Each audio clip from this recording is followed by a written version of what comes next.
Okay, so we're going to call this Cultural Development Grant Panel Orientation to order.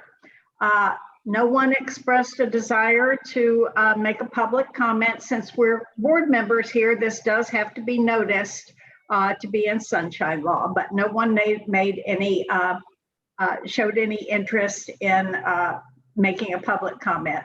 So basically, we redid the panel handbook this year that I sent you yesterday because there were some changes to the rubric and scoring if you've been a panelist before, as Clay and Georgia have been. But we're just going to go through a few things, and Eileen and I are both going to just, throw things in. So specifics of the Cultural Development Grant Program, just a reminder that this is general operating support, as opposed to our other grant, the Community Arts Impact Grant, which is program support. So because this is general support, allowable expenses include salaries and independent contractors for arts things. So that's a little bit different from some of our other grants. Also, you do have to be doing cultural programming for this grant. Again, unlike the Community Arts Impact, where any nonprofit can apply for a project of a cultural nature, but you do have to have a history of cultural programming for this grant. And the level of funding that you can apply for is based on your budget. You will see the $990 as part of the application materials. So Eileen, do you want to go ahead and jump to the online grant system at this point and just kind of show them what to expect with that? Yeah, we can jump all the way down there if we want to. Just one second. Since you've got it up on the screen, why don't we talk a little bit about the online grant system? Okay. So, I mean, I think most of you are familiar with how to get there already. If you are not already in the system, you should have received an email from me inviting you to the grant system. When I send the recording for this, I'll also just send you guys the direct link. It's here, but just to make life easier, I'll make sure you guys all have it handy. When you get there, you'll see, once you've registered, you can just log in. It's very basic, like how you log in for almost anything. You'll come in and you'll have this little, if you've ever applied for a grant, you might see applicant and reviewer, but you're going to want to hit the reviewer portal for our process for this time, and you'll see it says reviewer. There's some very basic instructions that you'll see at the top of the screen, just with like some helpful tips about saving, or, if you need us, contact us, that sort of thing. This is the part where you'll see below that is where you can actually start doing your panel review, and you can just hit the green start button. You'll see somebody's application. This one just says test applicant, but you'll see the green start on the side again, and you can start reviewing. If for some reason you do have a conflict of interest, there is a little flag you can hit, but please also be sure to let Martina or I know that you have the conflict of interest so we can just not assign you them in our first readers and our other processes that go along with this. When you're actually reviewing, you'll see something that looks just like this. And on the left side of the screen, you'll have the actual application that the organization has submitted. And you can scroll down through the whole application, read the entire thing, see everything that they put in. And on the right side, you'll have the actual score sheet that you're using. So you'll be able to, I'll show you the like little buttons you can hit in a minute, but you'll have the ability to give them their score on the right-hand side and to put any comments at the very bottom of the right-hand panel score sheet. When you're finished reviewing, you should see like little green check marks. This is just an example of an older application, but basically if you haven't completed it, it will only be half filled. And if it is done, you'll have these completely filled green check marks. This is what the score sheet actually looks like. So this is just an example of one of the questions that you'll see, but you can basically just hit these buttons that are associated with how you feel, how well you feel that the grantee has done. And if you need to get more information on exactly like what poor versus exceptional is, you'll have that information in your panelist handbook. Martine has done a really good job of describing what each of these standards is supposed to look like in the application. And then at the bottom, you'll see you have your total score and this area for any additional comments you want to make. We do encourage that if you're they have to have an 80 or above in order to receive funding. So comments are good across the board, but especially if you're scoring somebody a little lower, it's good to have some feedback in there about exactly why that's occurring. And at the end of the entire process, when you've scored everyone, you'll see this part that just says you've completed everything and this little green check mark again. So it just kind of like reinforces that you really have done all of them. And then this is, you know, our information. If you need to get in touch, you guys can use the main email or you can just email us directly. You guys have all of our information and you'll have until May 12th to get this done. So that's basically the grant system overview. Martine, do you want me to go back up to the top so you can keep talking about sort of the grant in general? I don't think we need the slideshow at this point. I think we can take that off. Okay, that's fine. So I do want to talk a little bit about the application and review process. These applications were due on Friday the 9th. And since that time, they've been undergoing staff review. So in your panelist handbook, you'll see general information about eligibility for all the grant programs and for cultural development specifically. If you are getting an application to review, it's already been vetted that they are eligible. The staff does that. If you see something that you have a question about, absolutely let us know. We're not perfect, but we have gone over each application, Eileen and I have. And so if you're receiving it, it should be an eligible application. This is a good time to talk a little bit about conflict of interest. Because at the end of the panelist handbook, we've assigned first readers and we have the order that the applications will be reviewed in. But today, after this meeting, if you see any applications there that you feel, any applicants that you feel you have a conflict of interest with, please let us know today. And we will change the order of, well, if you're the first reader, it's especially important, but it's good for us to know that before we even send you the applications for your review. And I always get asked, and panelists, you're welcome to call me or email if you have questions, but we're a small community. It's not like you wouldn't know the applicants.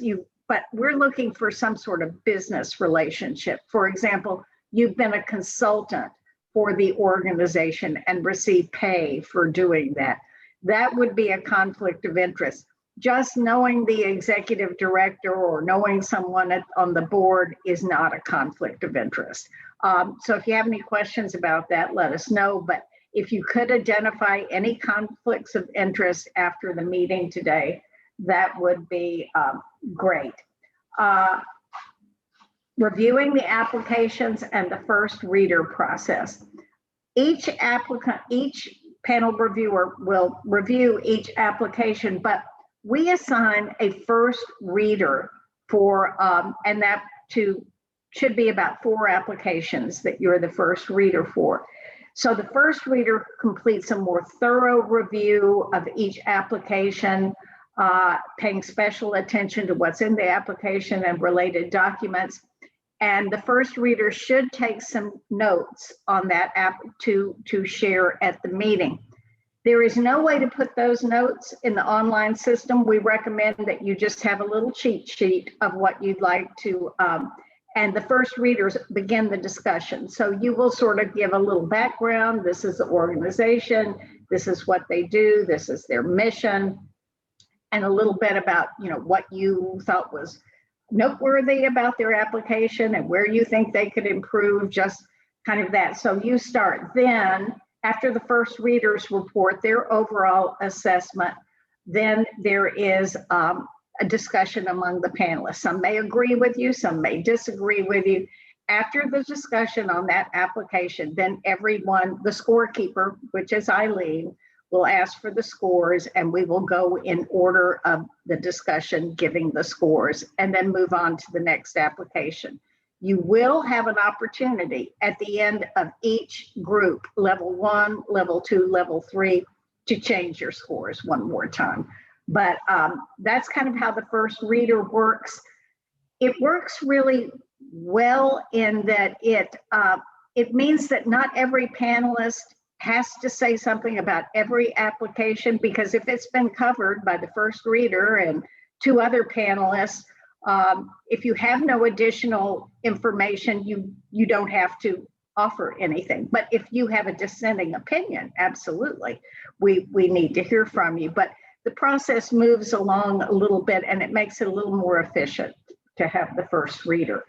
The next thing is the scoring. And we do have scoring descriptions on page 3 of your panelist handbook, and then our rubric regarding points. So hopefully this will help you. I know Clay and Georgia have been state grant reviewers, so have I. This is a little similar to what the state does, and I find it as a panelist very helpful. We did modify the rubric this year to make sure it was closely aligned with the goals of the strategic plan, but it's all laid out here, and hopefully this will be of assistance in scoring. One thing Eileen mentioned with the online grant system, I would like to emphasize again, is if you score an applicant somewhat low, you must make a comment, because the applicant will likely come back and say, I don't understand, even if they hear the conversation. So it's good to have a written record of that so we can share that with the applicant. These are all public records, all the scores and everything are public records. So just keep that in mind. The other thing is, oh, this is a good time to mention, since we're talking about scoring.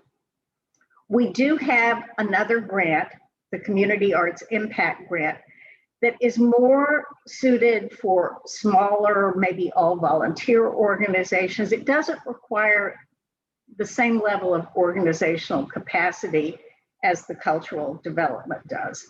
What we have found, and we have staggered our timeline this year. So if someone has applied for cultural development and they do not achieve a score of 80, which is the minimum to be funded, they have an opportunity the following week to apply for Community Arts Impact, which is a project grant.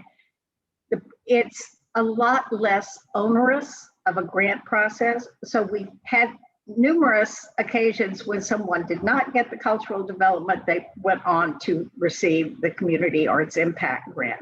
It's not as much money, but it's a much easier grant, not only to application, but it's also an easier grant management process. So if someone doesn't make that score, it doesn't mean they aren't going to get any Arts Council funding that year. They may just want to reconsider and reconfigure their application for our other grant program.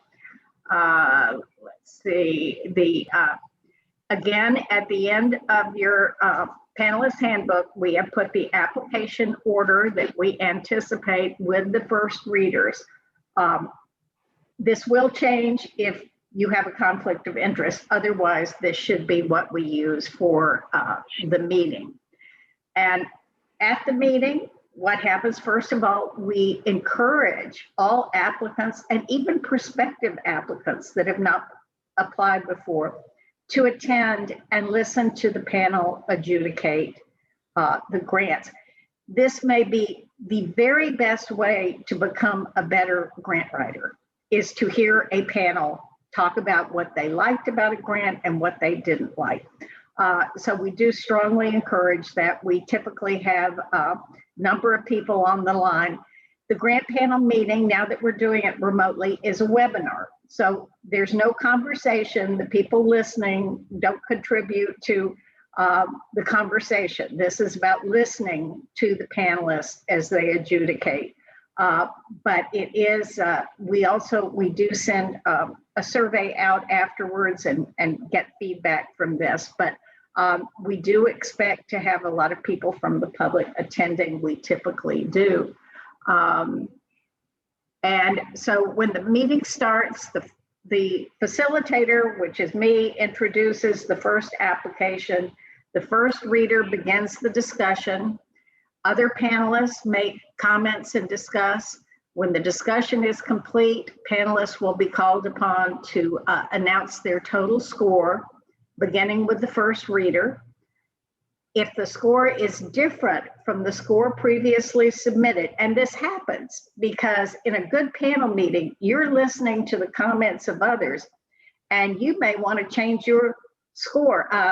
Dee may want to change her score because Clay had said something that she hadn't thought about, and that makes her think either more highly of the organization, or makes her think less highly, and she may want to change her score. When you give the score to the scorekeeper, if it is a change from what you've submitted originally, just let us know so we make sure that that change is noted. Then the scorekeeper averages all of the scores, and that average is the score that is announced at that time. And again, as I mentioned before, at the end of each level, there is another opportunity to change your score. After the entire level has been reviewed, you may again think, you judge someone too harshly or not harshly enough. So you still can change your score at that point. And then Eileen will announce the final scores for each level at the conclusion of that level's review. And we'll go through the three levels in the order that is in the panelist handbook. Basically, that's it. But it's such an important process and so transparent to have these grants discussed publicly. I always enjoy a good panel is when everybody's listening to each other, and I see people changing their mind that had made up their mind. And I've seen that happen at the state level too. So it's a very living, breathing process, the panel meeting. And as someone at the NEA once said, it's not perfect, but it's the best system we've ever come up with. So what we do is very similar to the NEA and the state. But I do want to mention, just because of the odd times that we're in, and there is something in your handbook about this, last year and this year, the applications didn't fall into the usual patterns because of COVID-19. And the Arts Council overall has been very receptive to changing things to virtual, to making modifications that still adhere to what the panel asked for and decided to fund. But you may not have as much hard data in this year as is typical, because sometimes with the virtual, it's harder to get precise numbers on attendance. We have asked the applicants to just do their best job of estimating, where necessary. And also a number of them have said, Martina, I don't know what's happening this year. I don't know when we'll be back. I don't know. We have instructed them to do their best job that they can do with the information that they have, but not to feel like if they need to make a change, it is a failure. And we're, once again, being very responsive to changes. So just, keep this in mind. The last 2 years have not been typical, to put it mildly, for anything. But it's very difficult to do a grant application for the following year. This is for 2022, when you don't even know what the rest of 2021 is going to hold. So just keep that in mind as you're reviewing them, because we did tell the applicants that, you know, we would let the panel know that this is not business as usual, but we're trying to make it business as good as it can be.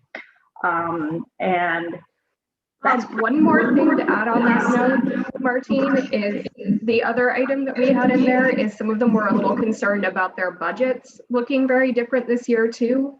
So in addition to the virtual performances, obviously some of these facilities have been closed or have done things very differently. So if there's a pretty big difference between the fiscal year budget that they would normally have and the one they're presenting now, that's also going on a bit too. So something just to keep in mind as well, alongside the estimates for virtual performance and some of the other things going on. Yes, we had thank you, Eileen. That was very important to mention. We've had some applicants concerned about that, you know, they're going to think we're not doing a good job. Our budget is not, well, no, it's just, again, very unusual times. So we just ask that the panel be sensitive to that in their adjudications. So now I'm going to open it up to questions that you may have. No questions for me. I've got a quick question, Martine. Sure. In the slideshow, it looked like there was a point where the when Eileen was talking about the scoring, where there was a choice between like exceptional and, you know, the various different levels. But in the past, I believe we've entered specific like number entries. Is that changing this year?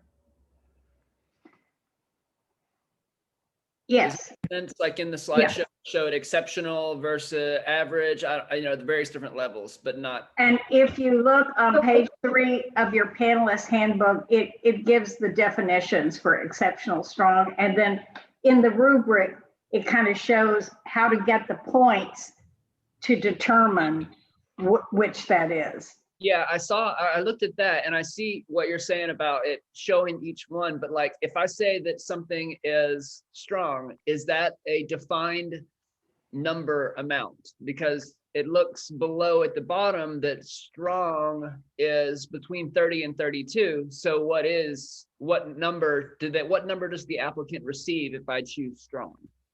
Well, you put a number. So, okay. Go ahead. So Clay, what's going on essentially is the system is just calculating it for you now. So there is a number value assigned to strong. It's actually different for each of the categories because the value is associated with the like range of that specific. So you can get 40 points or 35 points or whatever, I can't remember the lowest amount of points is. Basically all that's happening is like the system's gonna calculate it in the background for you now based on those values. It's just supposed to just be easier for you guys. So on access, so and when they were setting it up for us this way, they did put numbers in.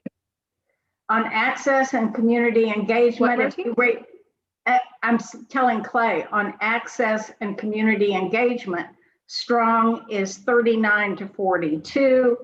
Under artistic and cultural vibrancy is 30 to 32. And organizational capacity is 30 to 32. So it's weighed depending on how many things we're looking at in the rubric. But so you've got weak, fair, good, strong. But Martine, technically, if you want to know the exact number, I can probably look into the back end of the system and find out exactly what it is for you, Clay. I'm not. But technically, yeah, there is a number assigned to each of those values. I'm not necessarily concerned with what it is. I'm just curious. In the past, if I remember correctly, we have entered the number itself. Like there might be a define this is strong. But yes. If I'm going to say, I'll say this is strong. So I'm going to give it a 31. It's strong, but it's not. It could be better. So instead of giving it a 32, I'm going to give it a 31. In the past, we've entered an exact number, right?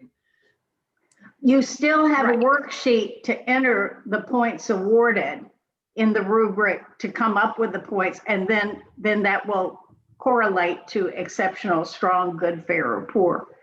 So we're still entering the number and not clicking strong or clicking exceptional. No, you're clicking strong. No, But you you're think the- clicking good, strong, fair, or poor. It's set up in the back end differently, so you're not choosing a drop-down menu with a number specifically anymore. You're just using those options that I showed you earlier. But Okay, you have the worksheet for putting the points in specifically to every bullet point under the criteria that then adds up, and that total will show you what it is. all right. I'm sure I'll be able to figure it out when we go. Thank you. Okay, I have a quick question Yeah, about, it basically, sorry, okay. it'll basically just add it up for you. Okay. I have a question about the budget, because for the cultural development, the amount that is awarded is based on the organization's budget. So under the circumstances that we've had to go through with COVID, and if their budget is less than it was last year, how will that affect the actual funding? I mean, kind of clarify that.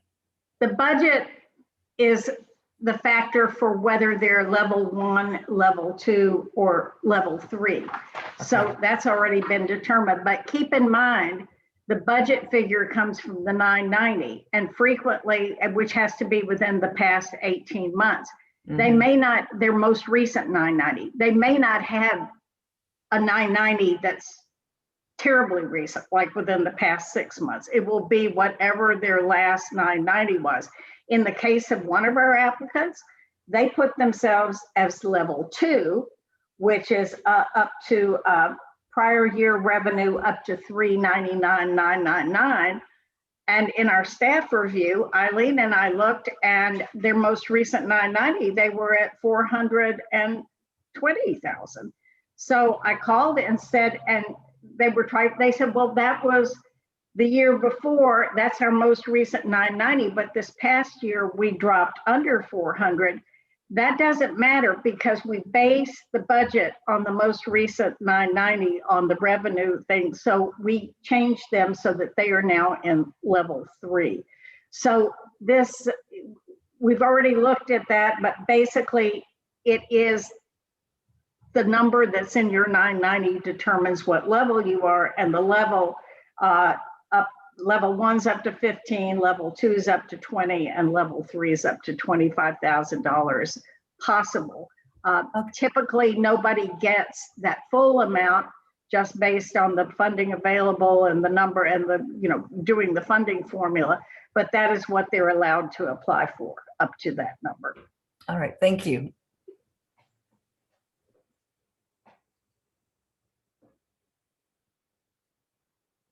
Anything else? When do you open the application or the review portal? Tomorrow. Tomorrow. Okay. We're going to give you this afternoon to tell us if you have any conflict of interest, and otherwise we'll give them all to you tomorrow, and the order of review that's in your panelist handbook applies unless there's a change because of a conflict of interest. Well, I didn't expect this to take a full hour, but a half an hour is exceeding my expectation. So I have one question. yes, We'll be able to look through all of the applications before we start scoring them. yes. Okay.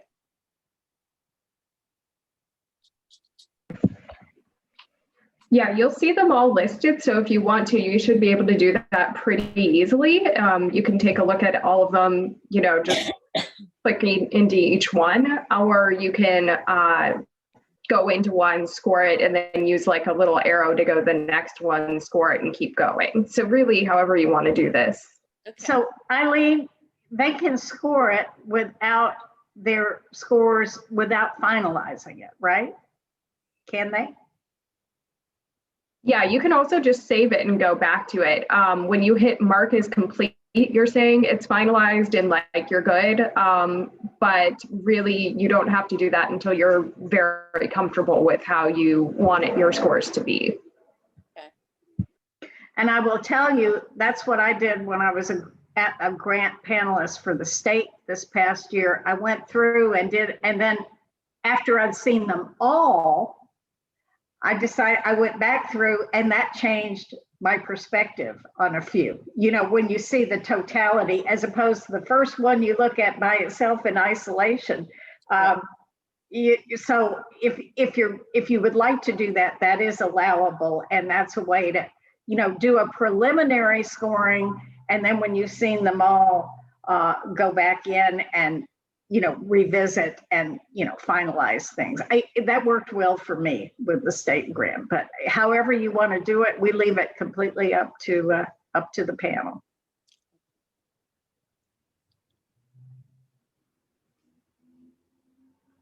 Again, make sure the first reader notes, there's no way to put them in the grant system where you will have access to them. So just keep those handy for yourself. And by the way, those are not public record. You don't have to turn those in. Those are just your opinions, and the score sheets are public record, but your first reader comments are just your comments, and those are not a public record. They are a public record in that you say it in the tape, but we don't need a written copy. So you can just have cheat sheet notes that only you understand, and nobody else has to be able to read them or interpret them.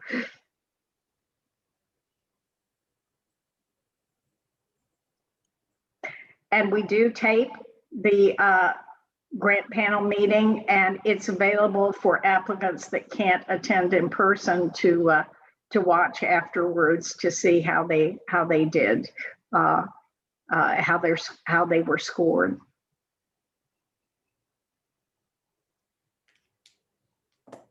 Anything else? I don't think so. Okay. Well, thank you all again. I'm really excited about having the entire panel being board members. I think this has can over time help the continuity of the process and also help develop a deeper understanding of the board into the importance of this program of the Arts Council. So thank you all for volunteering to do the Cultural Development Grant. We greatly appreciate it. It's such an important job. And I think for those of you that haven't been panelists before, I think you will learn a lot from the process. It's always a very revealing. Yeah, Very informative. I've always been on the other end, receiving grants, so it'll be neat to be on this side of it. I will tell you that when I agreed to be a state panelist for the multidisciplinary last year, when it came time to review them, I was regretting my decision. There were lots more than you guys have to. It was like 60 applications, and I'm going, why did I volunteer to do this? And it was so interesting because this is people in the midst of COVID 2020, writing for 2021. And the diversity of what people, there were the people that were absolutely in their application accepting the reality and dealing with the reality and modifying. And then there were those applications that it was like they had blinders on and they were just kind of trying to, it was very interesting. It was a wonderful year to do that. So I ended up, in spite of going, why did I volunteer to do this? It was so much time, but it was, it really was a good experience, and it helped me in changing a few things this year to, I think, make it easier on the panelists. I hope so.